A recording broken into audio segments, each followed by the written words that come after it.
Hi everybody, welcome back. You were already introduced to the concept of inflation earlier in this class, namely how it is a primary contributing factor to the change in the value of money over time. But today we are going to delve a little deeper into this phenomenon and also talk about price indexing. As we know, inflation is the rise in prices of goods or services over time, measured in a percentage increase. What this does is it decreases the value of the monetary unit over time. So basically, a dollar now is less valuable than a dollar 10 years ago because you cannot buy as much with a dollar now.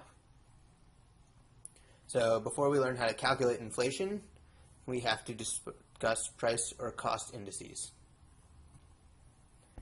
A price index is a measurement of the cost of a specific good or service or group of goods or services relative to a specific point in time.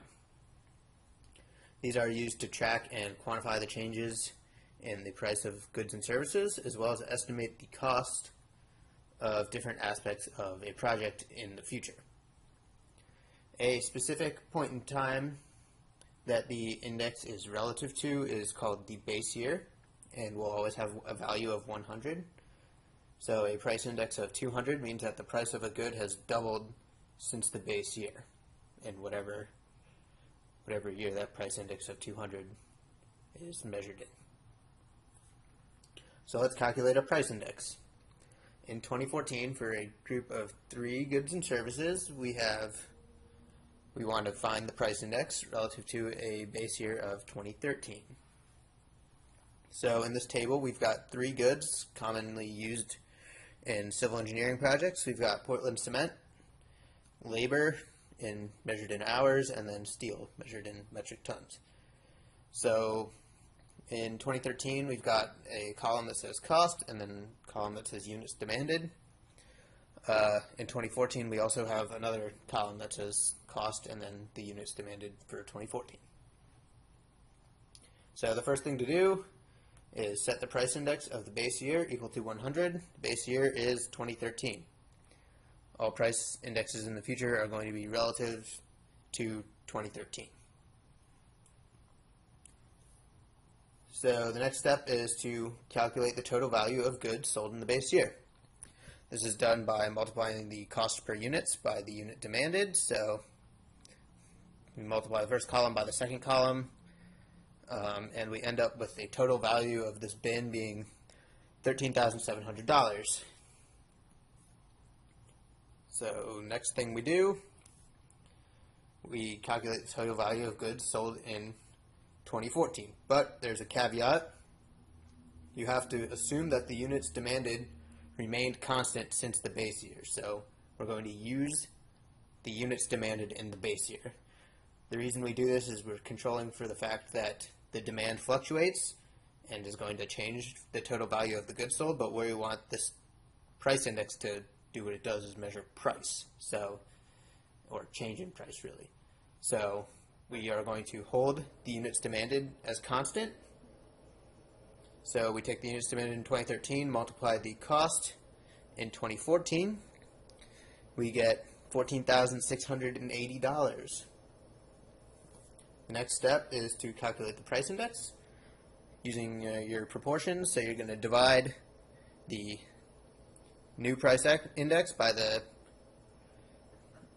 base year's price index, which is 100, and set that equal to the new year's cost, $14,680, divided by the base year's total value, which is $13,700. So once you solve for price index, you get it to be 107 for this group of goods in 2014. So civil engineering has numerous sources for price indices, including for materials and labor. 3 common indices are the construction cost index, building cost index, and material cost index, and they can be kind of used for default assumptions when needed in projects. I've listed some sources here so you can know where to find indices that have more detail. So if we look a little bit closer at ENR, which you can go to their website if you want to look, you can see that the index for building costs went up 2.4% in July of 2015. At the top it says the base year is 1913. So you can see the index values are gigantic for the most part. That's because the base year is 1913, so they've gone up a lot since 1913. You can also look at some of the specific aspects of the index, of the building cost index, including building, skilled labor, and wage hours. So I encourage you to explore and read about their price indexing to get a better understanding of this if that's something that interests you. But now we're going to learn how to measure inflation, which is the percentage change of all goods and services between two time periods. This is often calculated on an annual basis or semi-annual. Generally, to measure inflation, the consumer price index is used to estimate the inflation. All you do is calculate the percent change in the consumer price index. So if the CPI rises from 10,045 to 10,175, inflation is estimated to be 1.29%, which is the percent change. Remember, this is an estimate because while the CPI is fairly inclusive, it does not include the price of every good and service. And remember, inflation is just going to be an average anyways because the prices of goods fluctuate on their own, and that might vary between goods. So there are two terms that the book uses when it's discussing changes in price. We have actual dollars and real dollars.